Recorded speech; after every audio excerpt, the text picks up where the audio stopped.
सोचिए, एक बहुत ही अंधेरी रात, बिल्कुल सुनसान सड़क और लगातार गिरती हुई मूसलाधार बारिश। बस इस सीन की कल्पना करना ही रोंगटे खड़े कर देता है ना?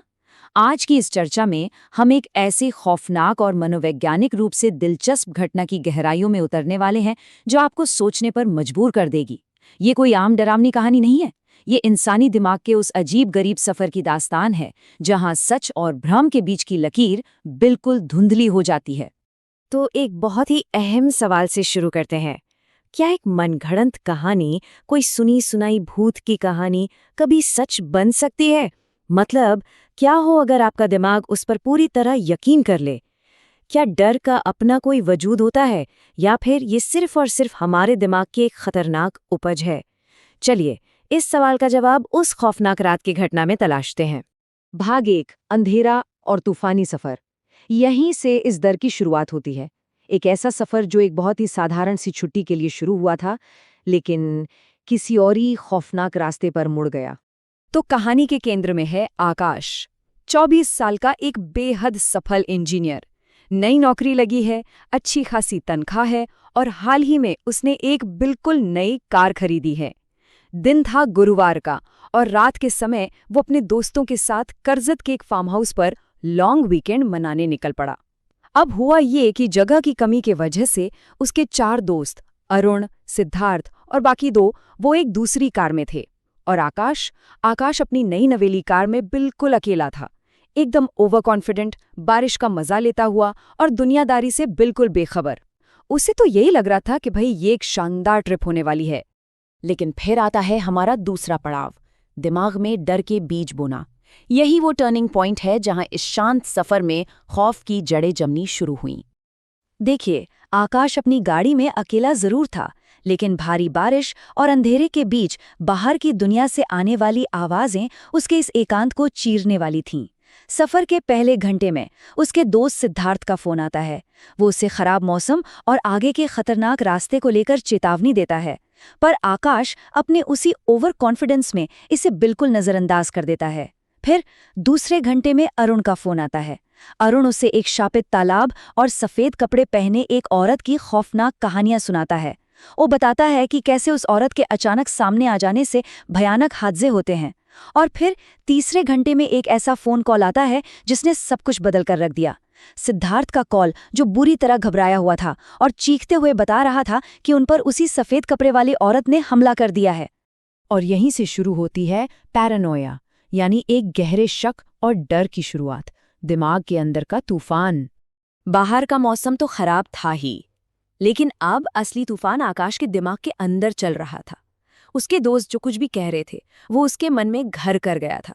घना कोहरा, तेज बारिश और रास्ते में एक सुनसान चाय की टपरी।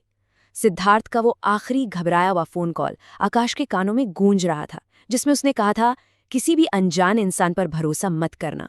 आकाश का दिमाग अब बुरी तरह डर की गिरफ्त में था। जब चाय वाला उसे चाय देने आया तो आकाश इतना घबरा गया कि उसने चाय लेने से ही मना कर दिया। उसने बस कुछ पैसे यूं ही बाहर फेंके और एक अंधी दहशत में वहां से गाड़ी भगा ले गया। और तभी कुछ ऐसा हुआ जिसने डर को अपनी चरम सीमा पर पहुंचा दिया। एक अनजान साया और कार की खिड़की पर अचानक जोरदार खटखटाहट। बाहर कौन था? क्या वो सच में वही सफेद कपड़ों वाली औरत थी? आकाश ने कुछ नहीं देखा। सच कहूं तो उसके दिमाग ने पूरी तरह से काम करना बंद कर दिया था। उसने बस अंधाधुंध एक्सेलरेटर दबाया। वो किस दिशा में जा रहा था उसे खुद नहीं मालूम था। बस उसका एक ही मकसद था, उस खौफनाक जगह से दूर भागना। अब कहानी में एक ऐसा मोड़ आता है जो ट्रैजिक भी है और बहुत हैरान करने वाला भी। दिमाग का खेल, वास्तविकता बनाम भ्रम। जब आकाश किसी तरह बदहवास हालत में वापस मुख्य हाईवे पर पहुंचा तो उसके फोन में नेटवर्क वापस आ गया। उसने तुरंत घबराए हुए हाथों से अपने दोस्तों को फोन लगाया और तब उसे फोन पर दूसरी तरफ से ये जवाब मिला, हमने तुम्हें बेवकूफ बनाया, हम तो बस मजाक कर रहे थे।